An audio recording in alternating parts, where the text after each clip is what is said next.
সুপ্রিয় দর্শক, আজকে আমরা বিএনপির যে কর্মসূচিতে আমরা দেখতে পাচ্ছি বিভিন্ন ওয়ার্ড সভাপতি বক্তব্য রেখেছেন,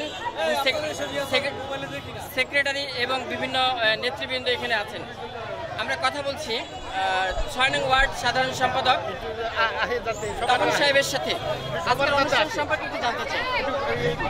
বিসমিল্লাহির রহমানির রহিম। পল্লবী থানা কর্তৃক আয়োজিত সদস্য ফরম নবায়নের জন্য আজকের যে কর্মসূচি, এই কর্মসূচির সম্মানিত সভাপতি পল্লবী থানার ভারপ্রাপ্ত আহ্বায়ক জনাব কামাল হোসেন, আমাদের ঢাকা মহানগর উত্তরের সংগ্রামী আহ্বায়ক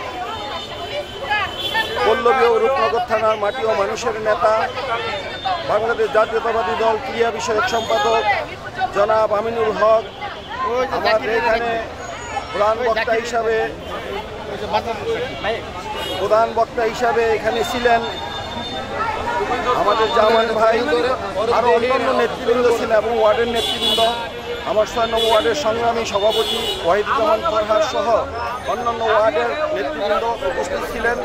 আমাদের এই সদস্য ফরম নবায়নের জন্য আমাদের বই দিলে আমাদের কমিটিতে যারা আছে এবং দীর্ঘ আন্দোলন সংগ্রামে যারা নিয়ে আমাদের সাথে রাজপথে আন্দোলন সংগ্রামে ছিল, তাদেরকে আমরা একীভূত করে আমরা সদস্য ফরম নবায়ন করব এবং সামনে আমিনুল ভাইয়ের জন্য পল্লবী এবং রূপনগর থানার অভিভাবক হিসাবে তাদের নির্বাচন করতে পারি, জনগণের কাছে যে তার নির্বাচনের ধানের শীষের প্রতীকে নির্বাচনের ভোট চেয়ে জনগণকে আমরা বুঝিয়ে দিতে পারি, যাতে জনগণ আমাদেরকে ভোট দিয়ে বিপুল ভোট দিয়ে জয়যুক্ত করে আমিনুল ভাইকে ঢাকা পল্লবী 16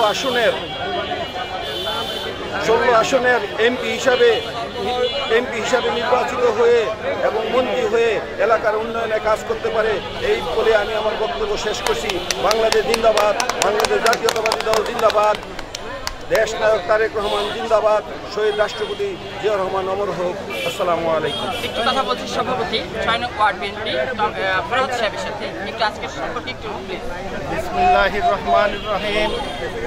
আমি প্রথমত আজকের যে পল্লবী থানা কর্তৃক আয়োজিত সদস্য ফরম নবায়ন কর্মসূচি, এই কর্মসূচি আমাদের বিগত ১৭ বছরের আন্দোলন সংগ্রামে যারা আমাদের মাঝে ছিলেন তাদের মধ্য থেকেই এই সদস্য ফরম নবায়ন করা হবে। এবং মূলত প্রথমত আমি বলবো, আমাদের এই কমিটিতে ওয়ার্ড কমিটি, ইউনিট কমিটির সদস্যরা সর্বপ্রথম নবায়ন হবে, তারপরে এলাকার গণ্যমান্য ব্যক্তিবর্গ নবায়ন হবে। এই আশাবাদ ব্যক্ত করে আমি আমার সংক্ষিপ্ত বক্তব্য শেষ করছি। খুদা হাফেজ। বাংলাদেশ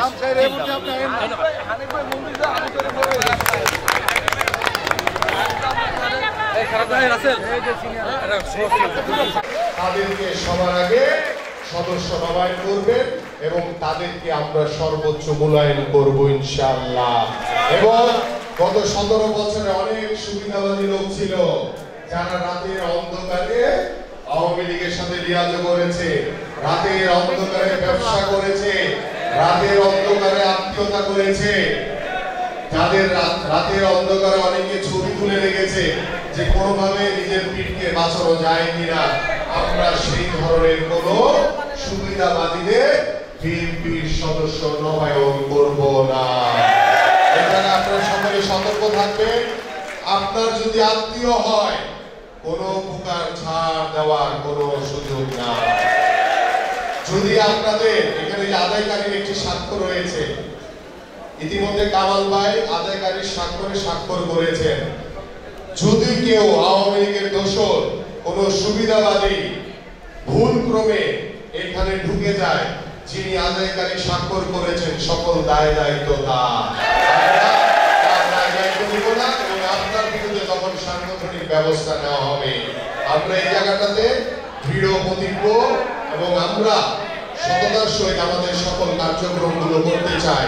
প্রিয় নেতৃবৃন্দ, আমাদের এই যে ৫ নম্বর ওয়ার্ড থেকে শুরু করে ৩ নম্বর ওয়ার্ড, এই অঞ্চলটিতে মাদকের ব্যাপক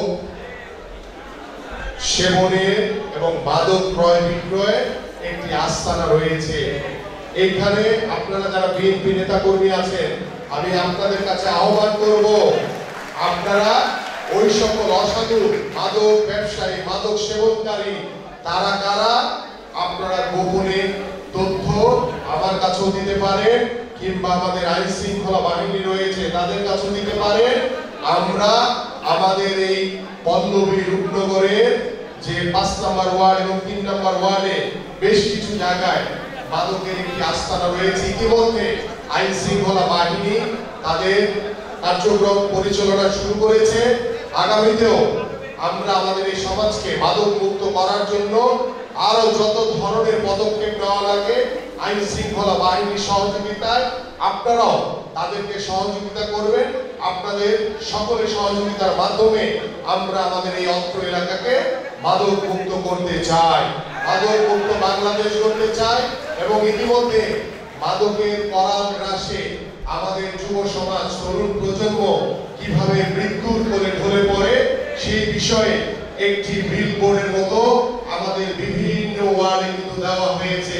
আমি আপনাদের কাছে আহ্বান করব, ওই বিলবোর্ডটি চলার পথে যদি কেউ পড়ার পরে তার আর মাদক সেবন করার কথা না, কারণ আপনি যদি সুস্থ হয়ে থাকেন ওইখানে লেখা আছে কিভাবে আপনি মাদক গ্রহণের মাধ্যমে অকালে মৃত্যুর কোলে ঢলে পড়ছেন।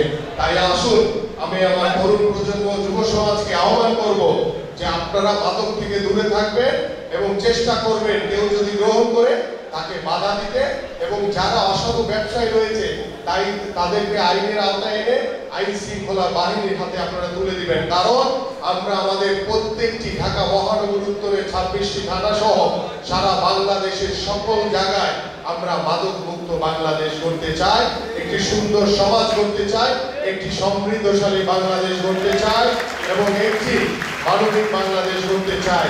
প্রিয় নেতৃবৃন্দ, সর্বশেষ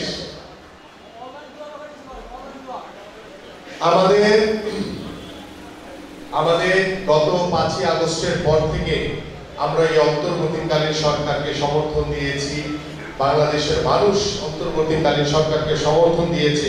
গত 15 বছর আমরা যে আন্দোলন করেছি, যে সংগ্রাম করেছি একটি সুষ্ঠু অবাধ নিরপেক্ষ নির্বাচনের জন্য, একটি গণতান্ত্রিক বাংলাদেশ গড়ার জন্য, এদেশের জনগণের ভোট নিশ্চিত করার জন্য সেই আন্দোলন সংগ্রাম করেছি। কিন্তু আমরা একটি অবাধ সুষ্ঠু নির্বাচনের মাধ্যমে যাতে এদেশের জনগণের সরকার প্রতিষ্ঠিত হয়, কিন্তু ওই স্বৈরাচার সরকার জনগণ থেকে বিচ্ছিন্ন হয়ে বাংলাদেশ জাতীয়তাবাদী দলের নেতা কর্মীদের উপরে জুলুম নির্যাতন চালিয়ে জোর করে তারা ক্ষমতায় বসেছিল।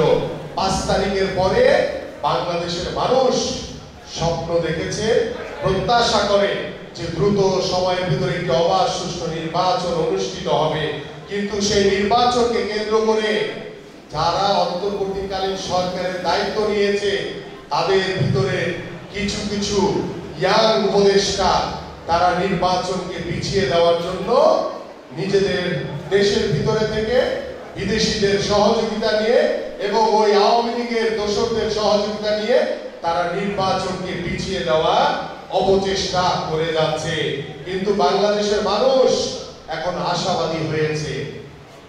গত 13ই জুন আমাদের মাননীয় ভারপ্রাপ্ত চেয়ারম্যান জনাব তারেক রহমানের সাথে আমাদের মাননীয় প্রধান উপদেষ্টা আন্তর্জাতিক খ্যাতি সম্পন্ন ডক্টর মোহাম্মদ ইউনূস যখন সাক্ষাৎ করেছেন, আলোচনা করেছেন, সেই আলোচনার পরিপ্রেক্ষিতে বাংলাদেশের মানুষ এখন স্বস্তির নিঃশ্বাস ফেলেছে। কারণ আগামী ফেব্রুয়ারিতে আমরা বাংলাদেশে একটি অবাধ সুষ্ঠু নির্বাচন দেখতে চাই এবং আগামী ফেব্রুয়ারিতে একটি অবাধ সুষ্ঠু নির্বাচনের মাধ্যমে জনগণের সরকার প্রতিষ্ঠিত হবে এবং সেই জনগণের সরকার বাংলাদেশের জনগণের কাছে জবাবদিহিতা করবে প্রত্যেকটি কাজের জন্য। প্রত্যেকটি প্রতিষ্ঠান হবে দলীয়করণ মুক্ত, প্রত্যেকটি প্রতিষ্ঠান হবে রাজনৈতিক মুক্ত, যার কারণে আমরা সেই আগামী ফেব্রুয়ারি নির্বাচনকে লক্ষ্য রেখে আপনারা যারা নেতা কর্মীরা রয়েছেন, ইতিমধ্যে আমাদের মাননীয় ভারপ্রাপ্ত চেয়ারম্যান আমাদের সকল নেতা কর্মীদের কাছে নির্দেশনা দিয়েছেন যে আপনারা যার যার এলাকায় যান, গিয়ে সাধারণ মানুষের সাথে কথা বলে তাদের সাথে মতামত নেন, তাদের সাথে কথা বলে তাদের মতামত নিয়ে তাদের পরামর্শ নিয়ে নিজ নিজ এলাকার সমস্যাগুলো সমাধান করে এবং মানুষের